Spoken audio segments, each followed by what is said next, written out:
Don't worry, NA, we got you. The first international LAN for Valorant is starting next Monday, Iceland. Who the f is gonna win it? Well, I'm gonna tell you who.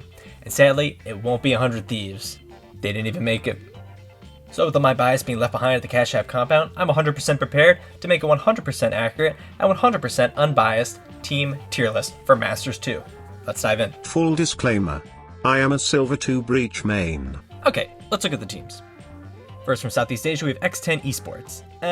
Look, they are the best team in that region by far, and I've read a lot of good things about them. They have Patafan, he's top fragging on Jet, they're utilizing Astra and Viper, they're running the single duelist comp, so they're hitting on a lot of the right notes. Will they win? No. But they will do well against some of the other lower tier teams, so unfortunately, I'm still gonna have to put them in D. Next, Crazy Raccoon from Japan. Like X10, they're not going to win the whole thing. Their agent pool is less diverse than X10, so in a head-to-head, X10 will win, but I really like their name, so I'm going to put them in C.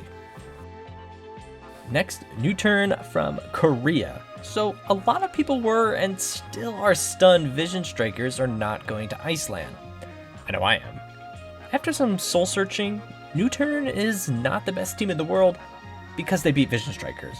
Because Vision Strikers was never the best team in the world either. The region is a bit overhyped.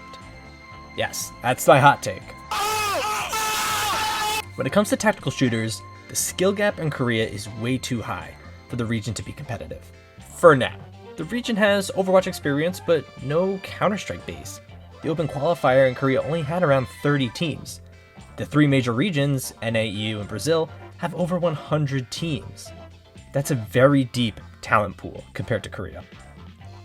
The mechanics and aim are crazy good, but I don't think the region's foundation is strong enough. Yet. Come Masters 3, I might be seeing a different tune, but this is my hot take, so. New Turn will probably finish 5th with potential to break into top 4, but I doubt it. New Turn goes to B.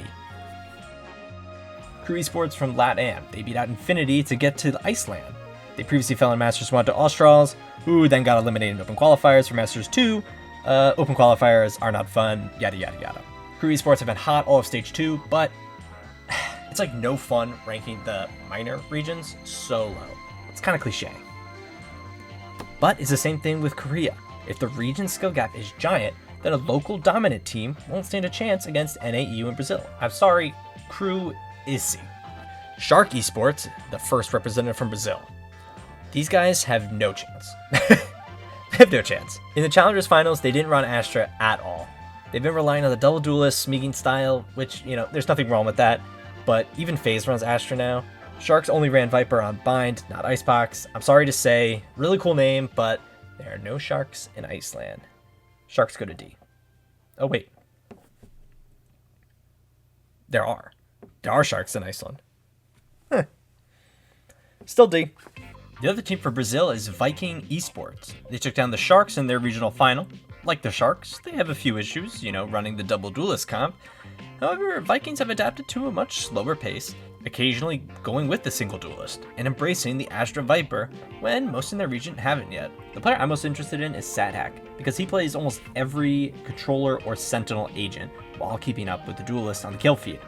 I think SatHack's performance is going to be a key indicator for how far the Vikings go, but I'm fairly confident they are going to make it deep in the tournament.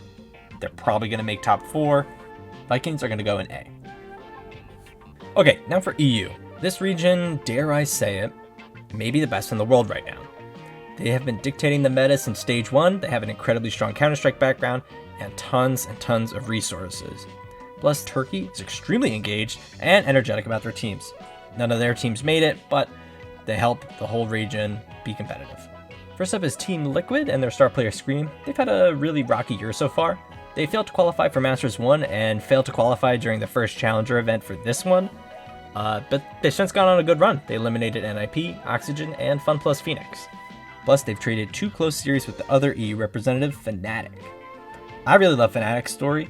The players were an unsigned team called Summon FC and they placed second at First Strike. In February, Fnatic signed the entire roster. There's been a couple changes since then, but most of the team is still intact. Like Liquid, they failed to qualify for Masters 1, but they've had a successful run lately. They eliminated Gambit, Vitality, and their eternal rival, G2. EU has a very slow, tactical playstyle that has served them well and dictated the meta in other regions. They'll have to watch out for the more aggressive Brazilian and NA teams, but both Liquid and Fnatic have extremely deep agent pools, incredible tactics, and players like Scream and Dirk ready to pop off when needed. Both EU teams are S tier. And now for NA.